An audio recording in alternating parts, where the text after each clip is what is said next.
ሰማይ ዳመነ አጉረመረመ ሊጥል ነው መሰለ ዝናብ ደርቤ አይሞቀኝ ብከናነብም ተይዤ ባንቺ ሐሳብ ድንግዝግዝ አለ የቤቴ ፋኖስ ሰማይ ጨለማ ለብሶ አንቺ ካልመጣሽ አውደ ዓመት አይሆን ቅዱስ ዮሐንስም ደርሶ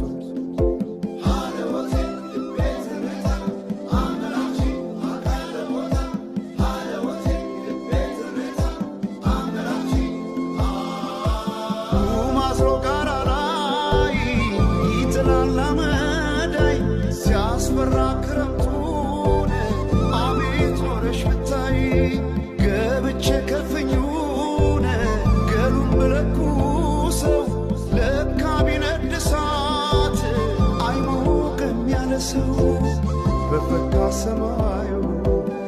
በሄዱና ናምሌ መተሽ በመስከረ